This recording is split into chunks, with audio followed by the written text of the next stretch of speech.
وزدنا علما وأصلح لنا شأننا كله ولا تكلنا إلى أنفسنا طرفة عين. أما بعد تفضل يا أستاذ.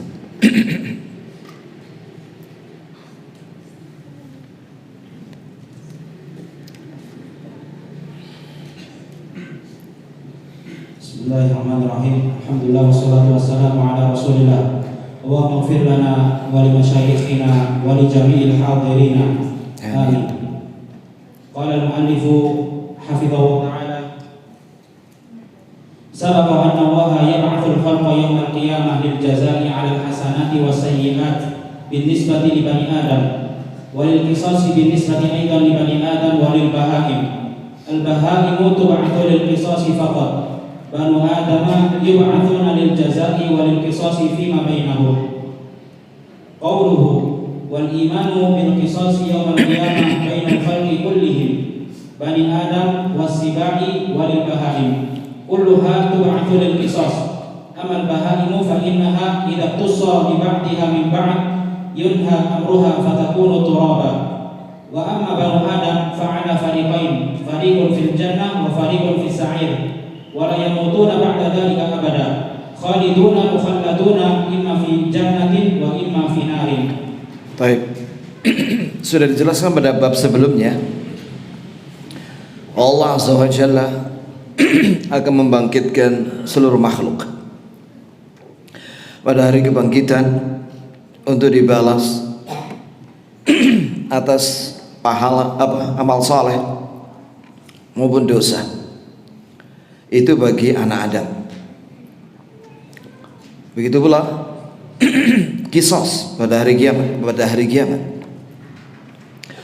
Ini dimaksud dengan kisos ya ikhwan dan akhwat sekalian, barakallahu lakum wa lakum, yaitu membayar dengan pahala akibat kezaliman yang pernah dilakukan. Ya, membayar dengan pahala, karena di akhirat tidak ada dinar wala dirham, tidak ada uang emas, tidak ada uang perak. Orang tidak membawa harta dunia di akhirat. Apa yang dibawa? Hasanat wa sayyi'at, pahala dan dosa. Jika dia punya tanggungan di dunia atau kedzaliman, maka dia harus bayar dengan pahala. Itulah yang dimaksud dengan apa? Qisas antar manusia. Dan qisas ini kata ulama ada dua tempat. Yang pertama yaitu fi arasatil qiyamah, yaitu di padang mahsyar bainal khalqi ajma'in, seluruh makhluk, antara orang Islam dengan orang Islam, antara orang Islam dengan orang kafir. Ya, apabila ada orang Islam melakukan kezaliman terhadap orang kafir, begitu pula sebaliknya, begitu pula antar hewan. Yang kedua, qisas setelah melewati jembatan. Ini sebelum masuk lewat pintu surga, itu ahlul jannah harus qisas sesama mereka, ya, kezaliman yang pernah dilakukan sesama mereka, maka harus membayar dengan apa? Dengan pahala. Setelah bersih dari kezaliman, barulah diizinkan mereka masuk surga. Adapun hewan, sesama hewan, itu juga ada qisas, sebagaimana disebutkan dalam hadis yang sudah pernah kita bacakan, yaitu kambing yang bertanduk yang mendolimi kambing yang tidak bertanduk, maka akan diqisas pada hari kiamat, yakni di padang mahsyar. Maka kambing yang tidak punya tanduk itu diberi tanduk, kemudian menanduk kambing itu yang mendoliminya. Itu antara hewan. Setelah itu seluruh hewan itu difirmankan oleh Allah, kunu turaba, jadilah kalian wahai hewan menjadi apa? Menjadi tanah.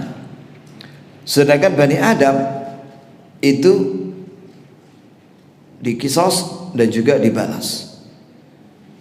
Ya, sebagian di surga kekal dan sebagian di neraka kekal bagi orang-orang kafir. Itu ya kan. selama-lamanya, tidak akan mati di surga maupun di neraka. Tsumma la yamutu fiha wa la yahya, yakni ahlun nar, mereka di neraka tidak akan hidup dengan enak, tidak akan mati dan tidak akan hidup dengan enak. Ini ya jemaah. Lanjut. Assalamualaikum ilaikum. Qala hafizallahu ta'ala qawluhu hatta lidzarrati minadz-dzarrah, hatta lidzarrati wa hiya an-namlah as-saghirah minadz-dzarrati yuqtassu li ba'diha min ba'd li'anna Allah la yuqirru adh-dhulma abadan li'annahu ahkamul hakimin wa huwa al-hakamul 'adlu fala yuqirru adh-dhulma hatta bainal bahaimi wadh-dharri yaumil qiyamah yab'atsuha thumma yuqtassu li ba'diha min ba'd. Baik. Di sini ada kalimat hatta dzarrah, lidzarrah minadz-dzarrah. Ya. Di sini ya ikhwani, dzarrah itu saya lihat di kamus itu maknanya ada dua. Yang pertama yaitu namlah saghirah, yaitu semut yang kecil. Jadi kalau sekiranya ada semut didolimi semut yang lain, maka itu akan ada kisos. Yang dolim, semut yang dolim harus disakiti sebagaimana dia pernah menyakiti semut yang dia sakiti. Yang kedua makna dzarrah di sini yaitu syai' la yazin, yaitu sesuatu yang tidak memiliki berat. Ini sangat ringan.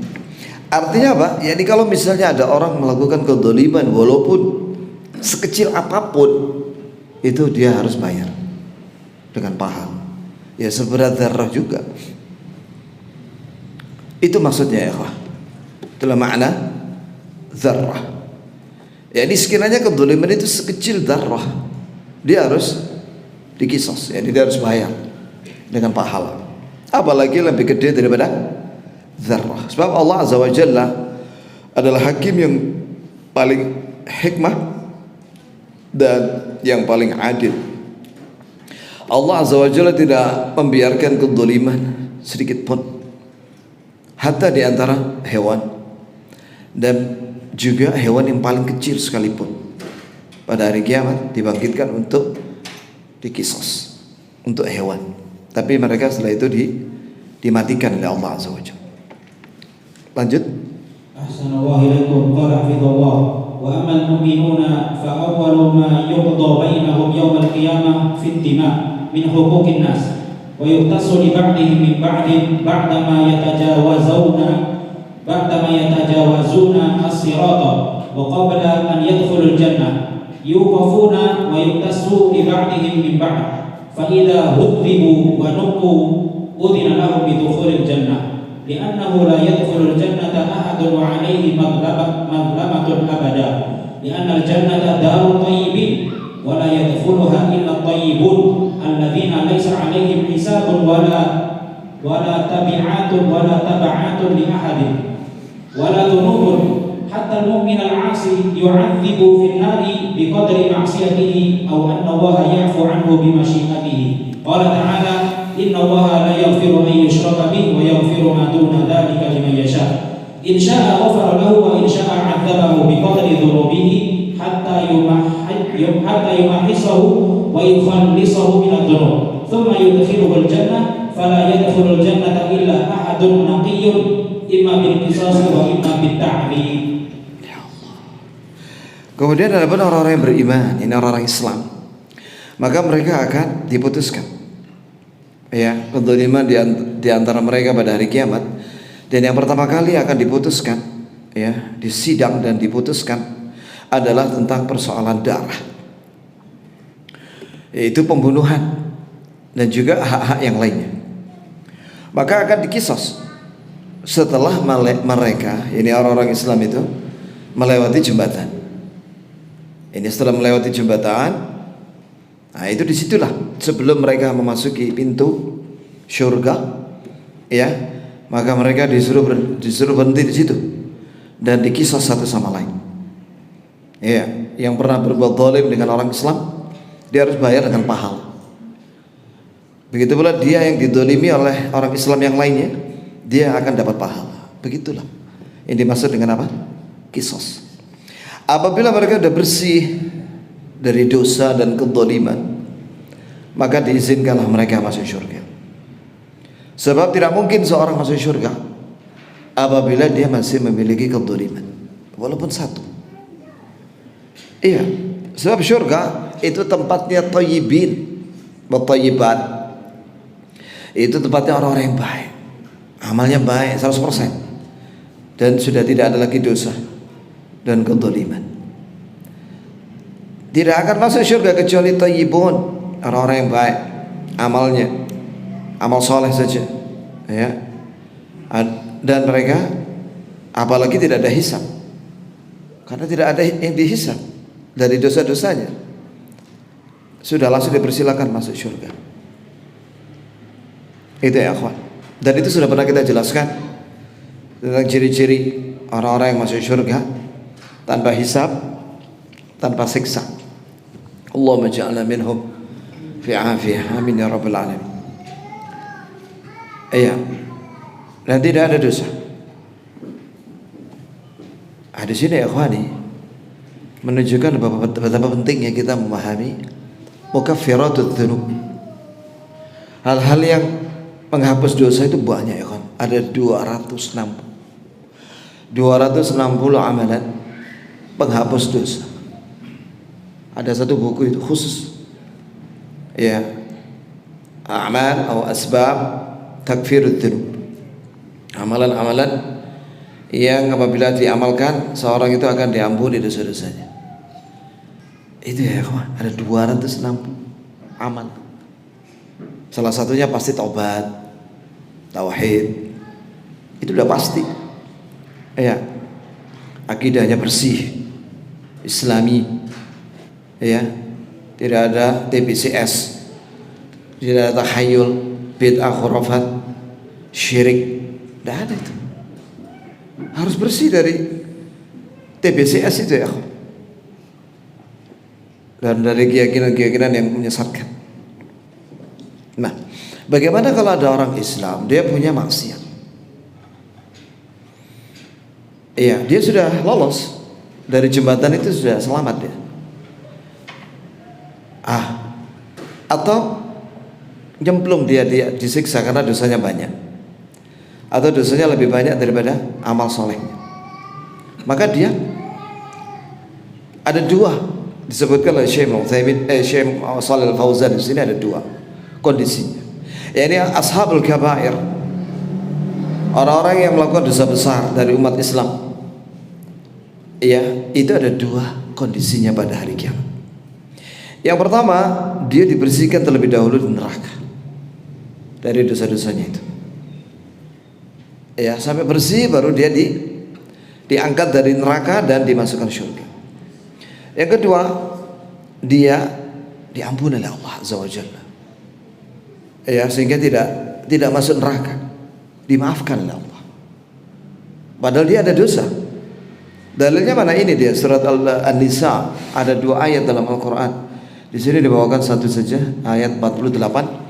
A'udzubillahi minasyaitonir rajim. Innallaha la yaghfiru an yushraka bih wa yaghfiru ma duna dzalika liman yasha.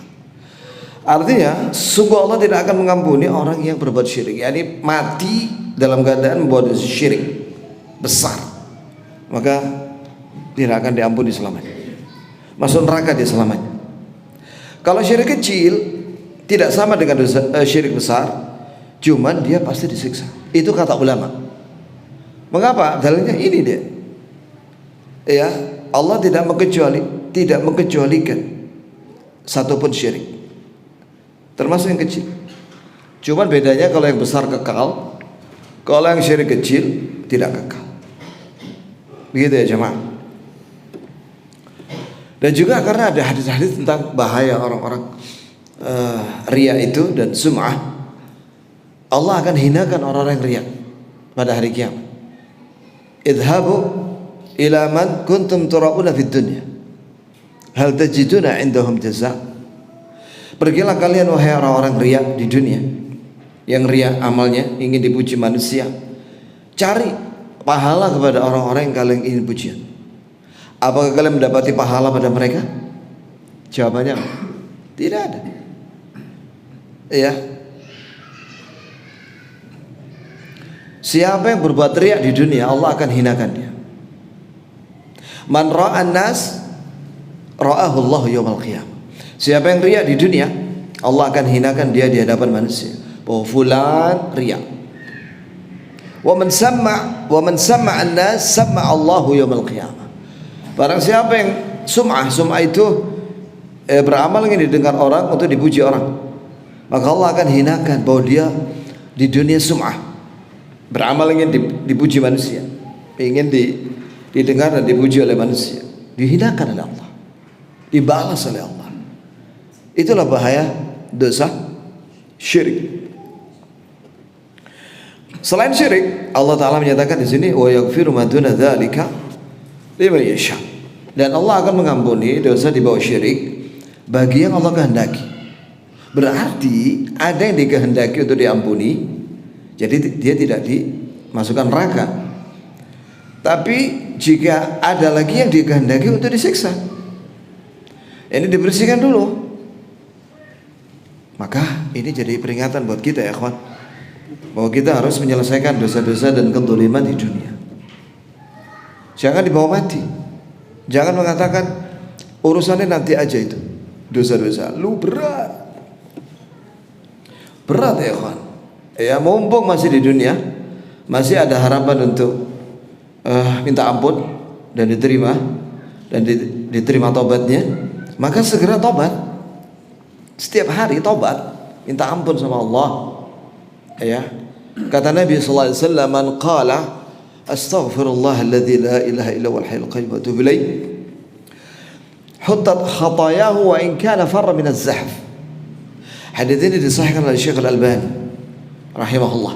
Artinya barang siapa yang mengucapkan astaghfirullah, aku minta ampun kepada Allah alladzi la ilaha illa huwa, yang tidak ada sembahan yang hak melainkan Dia, Al-Hayyul Qayyum, Dia yang maha hidup dengan sempurna dan maha kaya, yang dibutuhkan, yang mencukupi seluruh makhluknya, wa atubu ilaih, dan aku bertobat kepadanya, maka diampuni dosanya walaupun dia lari dari medan perang. Para ulama mengomentari hadis itu, di situ menunjukkan barang siapa yang mengucapkan astaghfirullah alladzi la ilaha illa huwal hayyul qayyum wa atubu ilaih, diampuni dosa besarnya. Taubat ya, taubat. Ya. Itu dihapus semua dosa-dosanya. At-taubatu tajubbu ma qablaha. Taubat ya dengan syarat-syaratnya itu dihapus seluruh dosa-dosanya oleh Allah Subhanahu wa ta'ala. Ada seorang pemuda datang kepada Rasulullah. Ya Rasulullah, bagaimana pandanganmu jika ada seorang dia melakukan tidak ada satupun pelanggaran kecuali dia lakukan, tidak ada satu hak milik orang kecuali dia ambil tanpa hak. Kata Rasulullah, aslamta atau anta muslim? Apakah kamu sudah masuk Islam atau kamu sudah muslim? Kata pemuda itu, amma ana fa asyhadu an la ilaha illallah wa asyhadu anna Muhammadan abduhu wa rasuluh. Adapun saya sudah bersaksi dengan lisan saya dan dibenarkan oleh hati saya bahwa saya tidak ada sembahan yang berhak disembah kecuali Allah, dan saya bersaksi bahwa saya Nabi Muhammad adalah hamba Allah dan utusannya.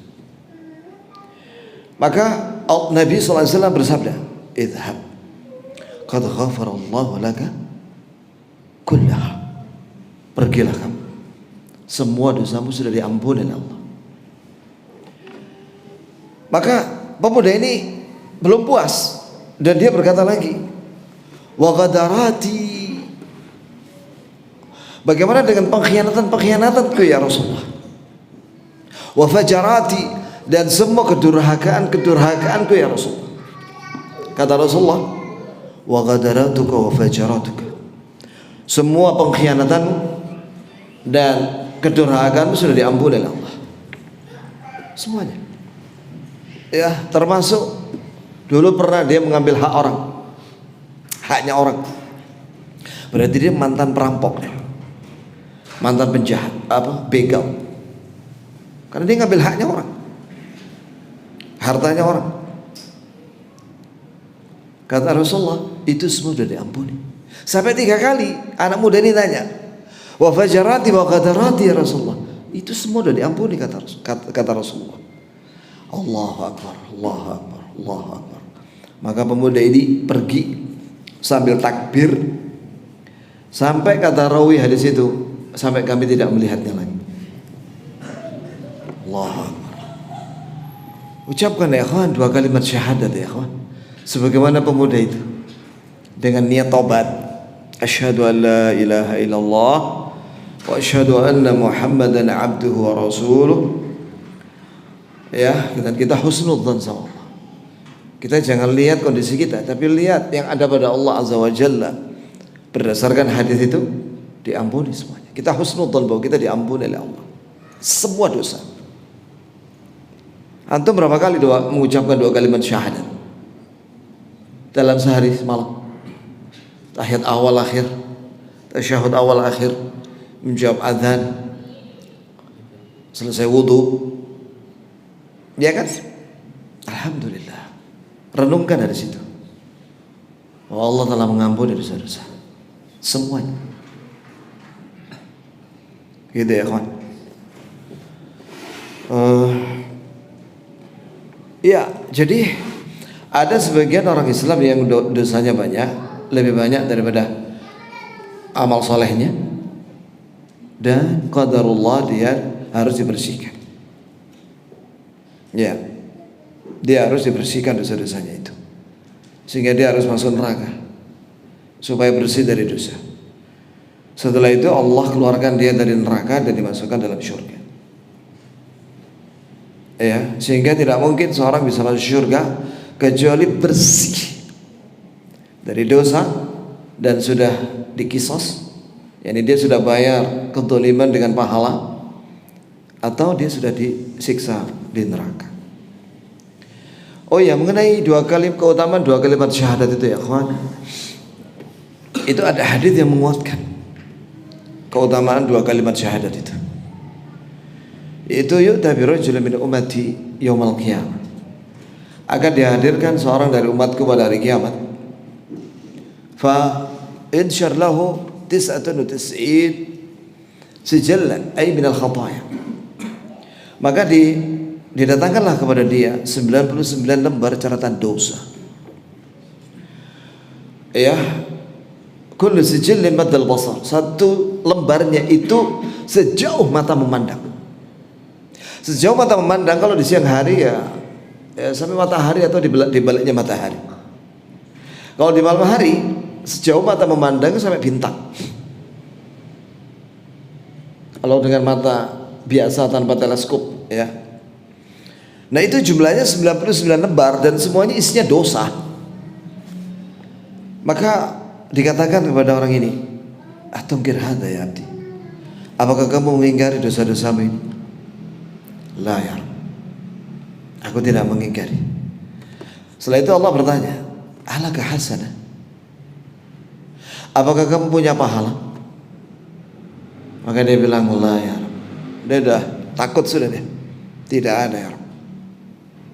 Ya. Maka Allah berfirman, "Bala laka hasanah." Bahkan kamu punya pahala.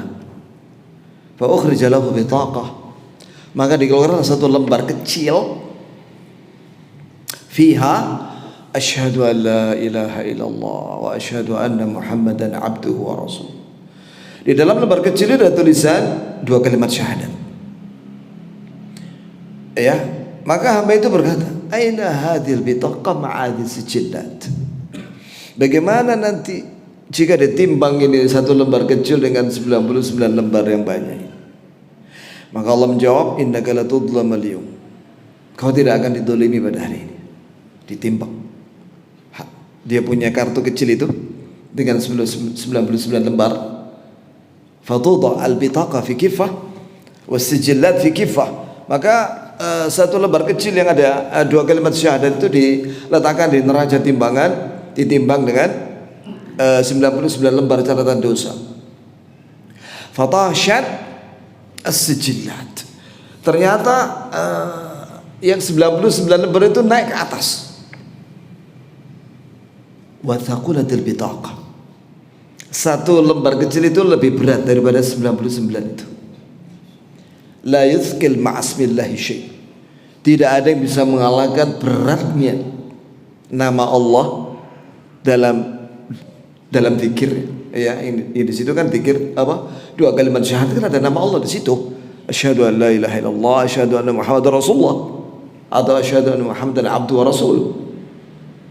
Tidak ada yang bisa menandingi beratnya lafdzul jalalah, nama Allah apabila diucapkan oleh seorang muslim. Dalam sebuah riwayat, ya sahih juga. Tadi saya cek hadisnya itu di dalam kitab Al-Jami' Al-Kamil li Ahadits Nabi sallallahu alaihi wasallam karya Profesor Dr. Al-A'dhami itu, lafadznya itu cuma mengucapkan la ilaha illallah. Itu karena ada lafdzul jalalah Allah di situ. Jadi lafdzul jalalah yang ada pada kalimat la ilaha illallah itu bisa mengalahkan 99 lembar catatan dosa. Maka dia masuk surga. Maka di situ diambil faedah ya kawan, bahwasannya mengucapkan dua kalimat syahadat dan juga kalimat tauhid la ilaha illallah itu berat sekali ditimbangan pada hari kiamat, di mizan pada hari kiamat. Dan juga dikuatkan oleh hadis Nabi sallallahu alaihi wasallam dalam hadis yang dihasankan oleh Syekh Al-Albani dalam Sahih Al-Jami', ya, law anna as-samawati as-sab' wal aradin as-sab' fi kiffah wa la ilaha illallah fi kiffah lamalat bihinna la ilaha illallah. Sekiranya 7 langit dan 7 bumi ditimbang dengan la ilaha illallah, sungguh lebih berat la ilaha illallah. Jangan keliru ya mengucapkan la ilaha illallah, jangan dipendekkan la-nya. La itu 2 harakat minimal. La ilaha illallah. La ilaha illallah. Itu artinya tidak ada sembahan yang berhak disembah kecuali Allah. Tapi kalau ada orang mengucapkan la-nya pendek, la ilaha illallah, pernah dengar kan tuh? Ya, la ilaha illallah, la ilaha illallah. Ya, dia mengucapkan itu dengan cepat sambil geleng-geleng kepala. Ketahuilah bahwa itu artinya sudah berubah. La pendek 1 harokat itu artinya sungguh. Innal insana lafi khusr. Lafi itu sungguh di dalam khusr, kerugian. Jadi la 1 harokat itu artinya sungguh. Berarti apa? Sungguh semua sesembahan itu adalah Allah. Syirik sudah itu. Kalau mengucapkan la ilaha illallah berarti semua sesembahan yang disembah oleh manusia dan musyrikin itu adalah Allah. Bahaya itu, berubah sudah artinya. Maka panjangkanlah 2 harokat minimal. La ilaha illallah. Imam Nawawi dalam Al-Adhkar di Muqaddimah menjelaskan bahwa kita kalau zikir itu dipanjang, di mat yang di situ 2 harokat, panjangkan. La ilaha illallah. Itu ya kawan. Jadi kasih harokat, haknya huruf itu jangan dipendekkan, baik karena tidak tahu atau sengaja. Itu dua-duanya salah. Baik, lanjut ya akhi. Assalamualaikum warahmatullahi wabarakatuh. Qawluhu hatta ya'khudha Allahu 'azza wa jalla li ba'dihim min ba'd li ahli al-jannati min ahli an-nar wa li ahli an-nar min ahli al-jannah. حتى المؤمن إذا ظلم الكافر فإنه يقتص للكافر منه يوم القيامة والعكس الكافر إذا ظلم المؤمن يقتص للمؤمن يوم القيامة فلا أحد يترك عليه مظلمة وحتى المؤمن يقتص منه للمؤمن. Ya. Kemudian kata Imam Al-Barbahari rahimahullah, begitu pula antara orang mukmin, ya, dan juga antara mukmin dengan orang kafir, ahlul jannah dan ahlul nar, itu semuanya akan dikisos jika ada kezaliman sesama mereka atau di antara mereka. Hatta orang muslim dengan orang kafir, kalau orang kafir didolimi sama orang Islam, maka orang Islam akan bayar dengan pahala. Tapi setelah itu dihapus oleh Allah. Kenapa? Karena orang kafir nggak diterima amal. Termasuk kiriman pahala dari orang Islam ketika hari kisos itu dihapuskan lagi setelah itu, karena landasannya kafir mereka dan musyrik. Amal itu akan berpahala apabila landasannya apa? Tauhid dan iman. Walau asyraku lahabita anhum ma kanu ya'malun. Sekiranya mereka musyrik akan hapus semua amal salat. Begitu pula orang kafir yang mendolimi orang Islam, maka orang kafir harus menerima apa? Konsekuensinya, yaitu dosanya orang Islam itu ditimpakan kepada dia, sehingga azabnya tambah perih. Gitu ya. Begitu pula antara orang Islam, mereka harus dikisos jika ada kedoliman sama mereka dengan membayar dengan apa? Dengan pahala. Itu ya jemaah. Lanjut. Faslun jadid. Qala al-Imam Al-Barbahari rahimahullah ta'ala wa ikhlasul amali lillah. Thumma qala asy-syarih Asy-Syaikh Shalih Al-Fauzan hafidhahu ta'ala, ikhlasul amali lillah alla yakuna fihi syirk. Fallahu la yaqbalu min al-amali illa ma kana khalisan liwajhihi laysa fihi syirk. Wa hadha ahadu syartain قبول العمل. الشرط الثاني المتابعة والعمل بالسنة بأن يكون العمل موافقا لسنة رسول الله صلى الله عليه وسلم فلا يكون فيه بدعة لأن الله لا يقبل البدع بل يعاقب عليها ولو أتعب الإنسان نفسه بعمل لم يخلص فيه لله فإنه هباء منثور ولو أتعب نفسه في عمل على غير موافقة السنة فإنه مردود ولا يقبل إلا بهذين الشرطين الإخلاص لله والمتابعة للرسول صلى الله عليه وسلم. Ya, sekarang pembahasan tentang syarat diterimanya amal atau syartai qabulil amal. Dua syarat diterimanya amalan.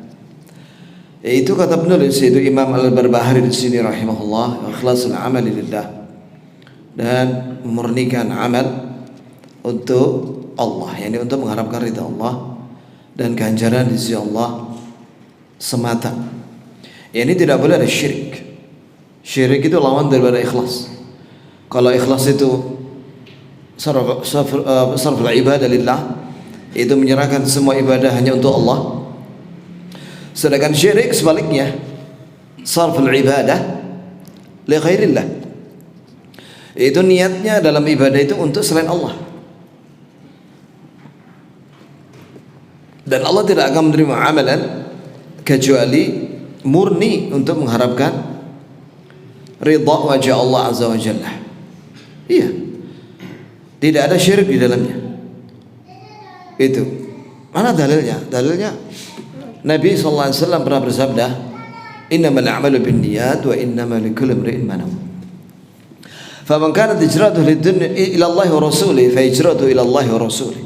Wa man kanat hijratuhu للدنيا يصيبها أو امرأة يتزوجها فهجرته إلى ما هاجر إليه. Hadits sahih Bukhari Muslim, Nabi SAW bersabda, sesungguhnya amalan tergantung atau dibarengi dengan niat-niat. Niat itu apa? Niat itu al-qasd, itu definisi pengertian. Niat menurut bahasa Arab sinonim dengan al-qasd, yaitu maksud hati, keinginan hati. Wa huwa amalul qalb, dan maksud hati itu berarti amalan hati. Ya, itulah pengertian niat. Dan seorang akan mendapatkan sesuai dengan keinginan niat. Setelah itu Nabi memberikan contoh.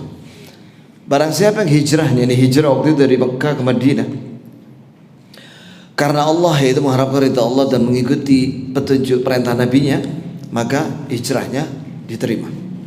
Karena sesuai dengan karena Allah dan mengikuti petunjuk Nabi-Nya.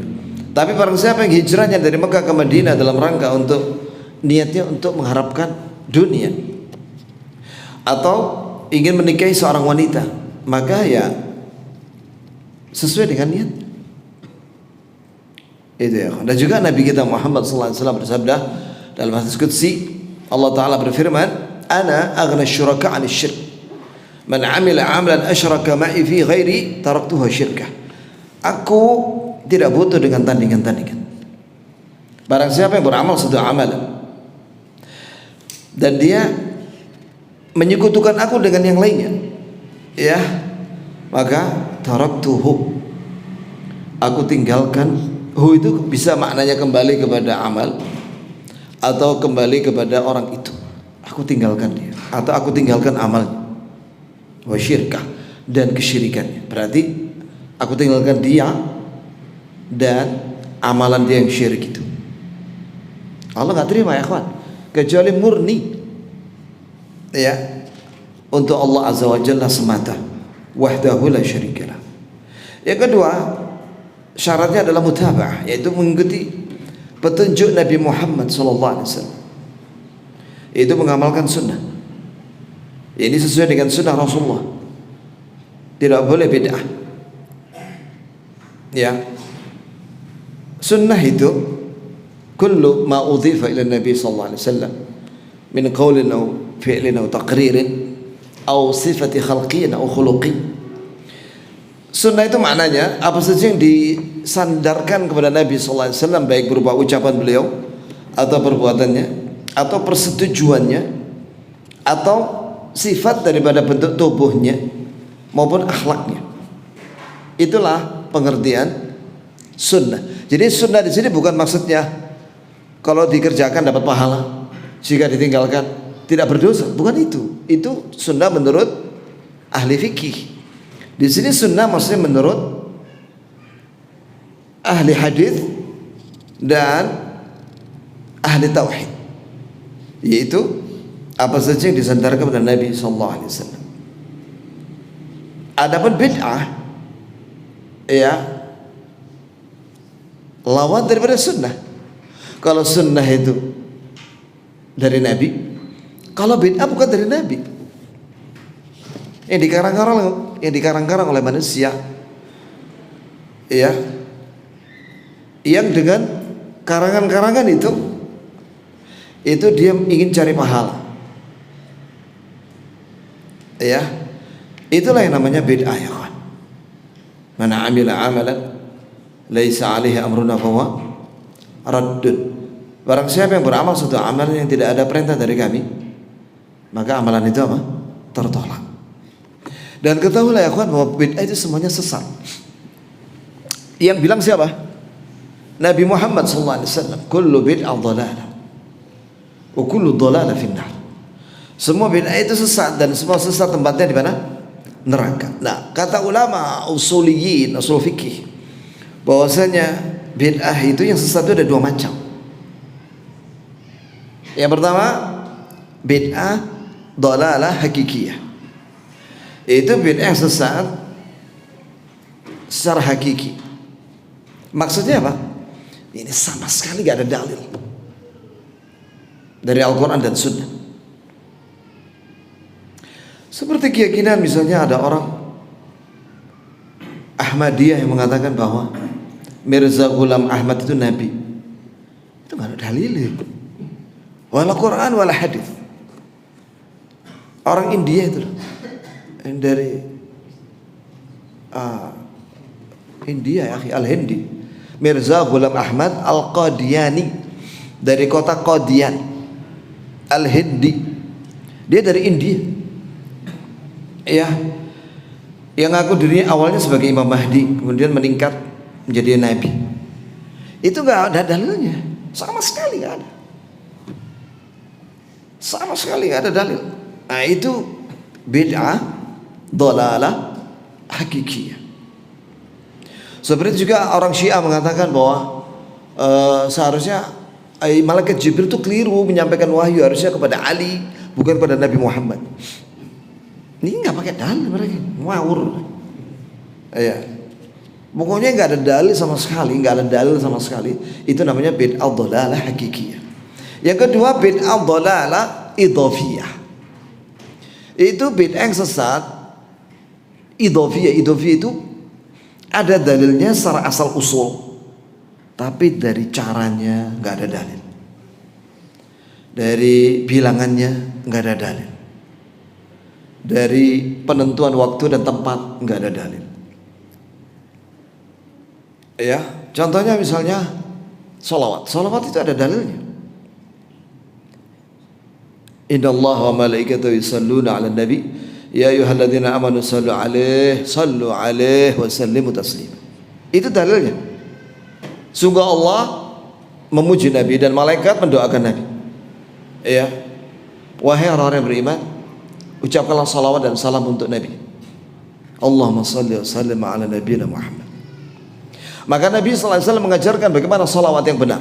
Ada 7 macam salawat, disebutkan dalam sifat salat Nabi karya Syekh Al-Albani. Ustaz Abdul Hakim dalam buku salawatnya itu ada 8. Ada tambahan 1 hadis.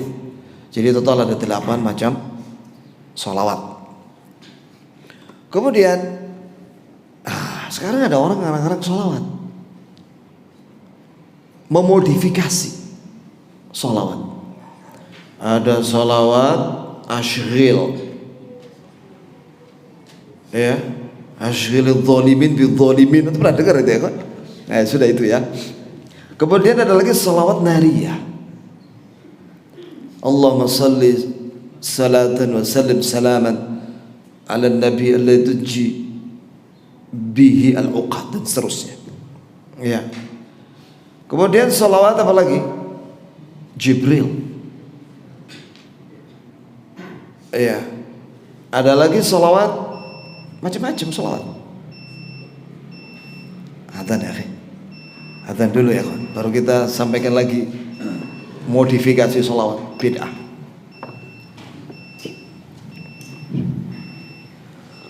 Allahu Akbar, Allahu Akbar. Allah. Allahu Akbar, Allahu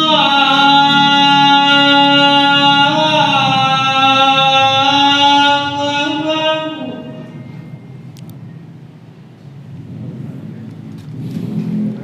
Asyhadu an la ilaha illallah.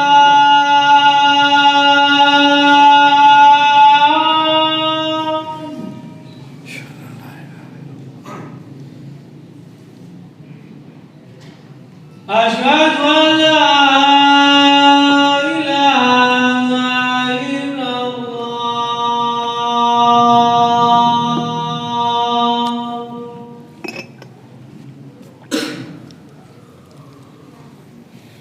Asyhadu anna Muhammadan Rasulullah.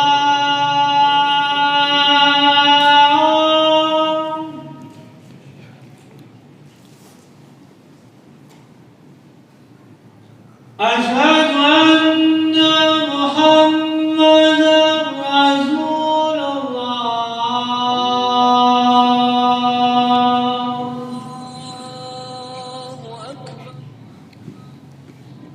Hayya 'alas salah.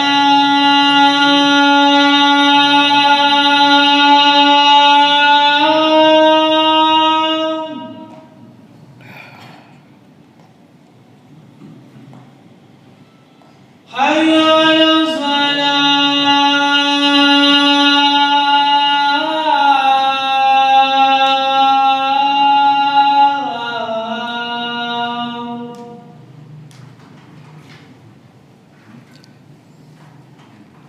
Hayya 'alal falah.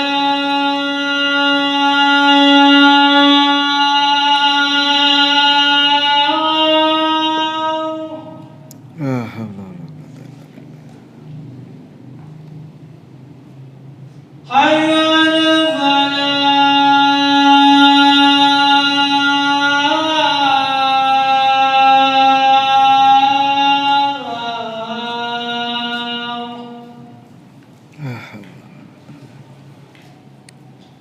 Allahu Akbar,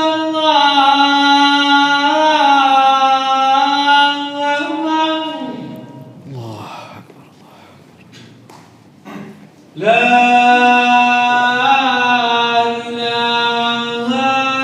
illallah. La ilaha illallah, asyhadu an la ilaha illallah.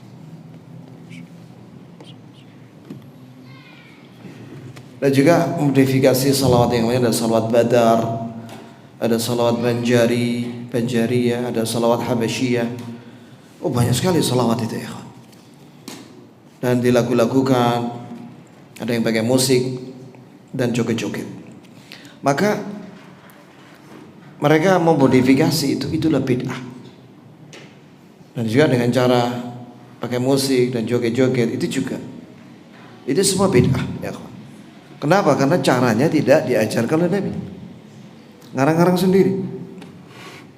Ya, maka kita dilarang memodifikasi agama. Kewajiban kita mengikuti Nabi sallallahu alaihi wasallam. Baik perintah asalnya maupun tata caranya, hitungan bilangannya, penentuan waktunya dan tempatnya. Itu ya, harus mengikuti Nabi sallallahu alaihi wasallam. Sungguh Allah tidak menerima bid'ah. Sebagaimana sabda Rasulullah sallallahu alaihi wasallam, "Man ahdatsa fi amrina hadza ma laysa minhu fa radd."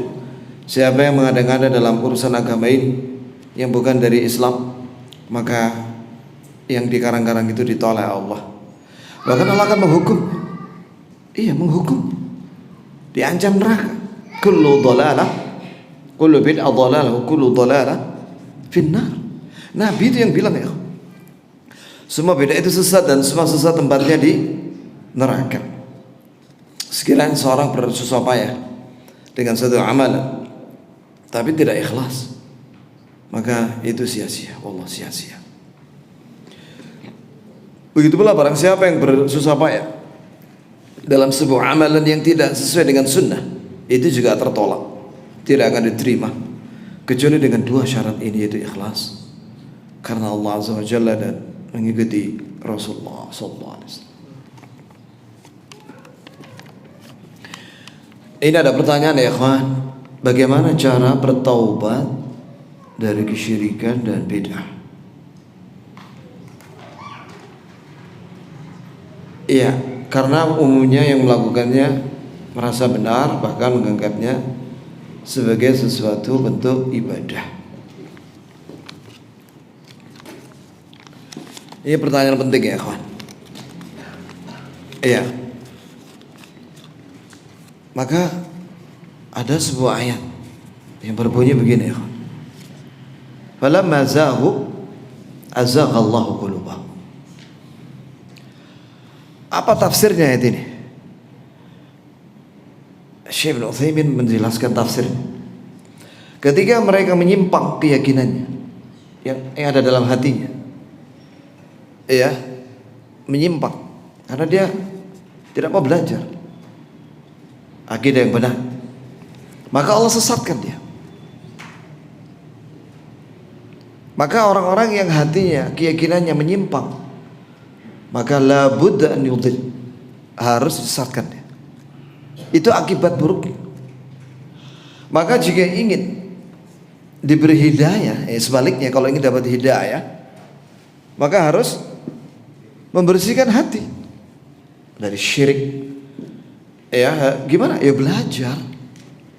Belajar apa itu syirik dan menjauhi syirik. Kalau orang tidak mau belajar,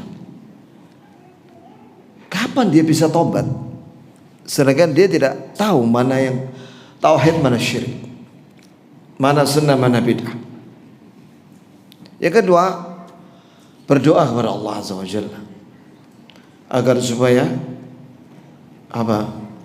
dikeluarkan dari kesesatan, dijauhkan dari sesat. Sebagaimana doa Nabi SAW.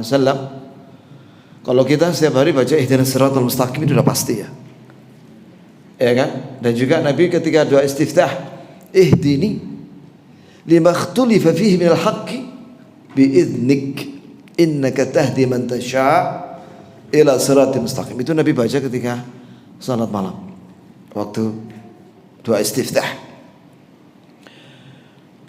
Ya Allah, berilah aku petunjuk dari apa yang diperselisihkan oleh manusia, dari kebenaran, berilah aku petunjuk itu dengan izin. Sesungguhnya Engkau yang memberi hidayah pada kebenaran siapa yang Engkau kehendaki. Kemudian berlindung pada Allah dari sesat. Allahumma laka aslamtu wa bika amantu wa alaika tawakkaltu wa ilaika anabtu wa bika khasamtu. Allahumma inni a'udzu bi'izzatik la ilaha illa anta antudillani antal hayyul ladzi la yamut wal jinnu wal insu yamutun. Artinya, ya Allah, kepadamu aku berserah diri, dan denganmu aku beriman, dan kepadamu aku bergantung ya Allah hatiku, dan kepadamu aku kembali taat dan taubat, dan dengan pertolonganmu aku memusuhi musuh-musuhmu. Ya Allah, aku berlindung dengan perantaraan kekuatanmu yang tidak ada sembahan yang berat disembah kecuali Engkau. Aku berlindung kepadamu ya Allah dari Kau menyesatkan aku, sebab Engkau yang maha hidup tidak akan mati, sedangkan jin dan manusia semuanya akan mati. Maka di situ menunjukkan bahwa Nabi kita Muhammad SAW berlindung kepada Allah dari apa? Dari kesesatan. Dan ketahuilah bahwa Allah tidak akan menerima doa orang yang ngelamun ketika berdoa. Innallaha la yaqbalu du'a rajulin qalbu ghafil lahin, atau kama qala Nabi sallallahu alaihi wasallam. Sungguh Allah tidak akan menerima doa seorang yang ngelamun, lalai hatinya. Nah, orang ketika membaca ihdinas siratal mustaqim, siratal ladzina an'amta 'alaihim ghairil maghdubi 'alaihim waladdallin, itu kan minta hidayah itu. Itu ilmu dan amal yang benar. Tapi ketika dia nggak paham apa yang dia ucapkan, ihdinas siratal mustaqim, tapi nggak paham, seolah-olah itu bukan doa, padahal itu doa itu. Idza qala al-imamu waladdallin faqulu amin yujibkumullah. Jika imam baca waladdallin, ucapkan amin, maka Allah akan kabulkan doa kalian. Maka itulah rahasia kenapa ada orang baca ihdinas siratal mustaqim berkali-kali dalam sehari semalam dalam sholat, tapi sesat ya. Syiah baca ihdinas siratal mustaqim. Ahmadiyah juga, orang-orang Khawarij, Mu'tazilah, itu juga baca ihdinas siratal mustaqim. Orang-orang yang memodifikasi sholawat itu juga baca ihdinas siratal mustaqim. Kenapa mereka belum mendapatkan petunjuk kepada sunnah? Karena mereka baca sambil ngelamun atau main-main atau lalai. Hatinya itu loh nggak paham. Maka penting ya ikhwani untuk memahami bacaan sholat, apalagi itu isinya doa. Kemudian pertanyaan kedua, Anda pernah menjadi panitia ziarah wali, bagaimana caranya tobat? Tobat ada 3 rukunnya. Yang pertama, menghentikan dosa itu, jadi sudah jangan jadi panitia lagi, panitia ziarah wali. 2, menyesal dalam hati. Nah, itu berdasarkan ilmu loh ya, bahwa dia selama ini keliru. Ngapain coba jadi panitia ziarah wali coba? Ya, memang kita disuruh oleh Nabi untuk ziarah ke wali-wali? Tidak ada. Ziarah kubur itu manfaatnya untuk ingat kehidupan setelah mati, supaya kita bertobat dan beramal saleh. Lah orang-orang yang mengunjungi wali-wali ya di luar kota, dikhawatirkan terjerumus kepada kesyirikan. Akhirnya dia berdoa di situ, di samping kuburan itu, bahkan minta sama mayat. Nah, ini syirik. Yang ketiga, bertekad tidak mengulang lagi, jangan jadi panitia lagi sudah. Ya, sampai akhir hayat. Demikian ya ikhwani. Barakallah, insyaallah kita sambung di lain kesempatan. Subhanakallah wa bihamdik, asyhadu an la ilaha illa anta, astaghfiruka wa atubu.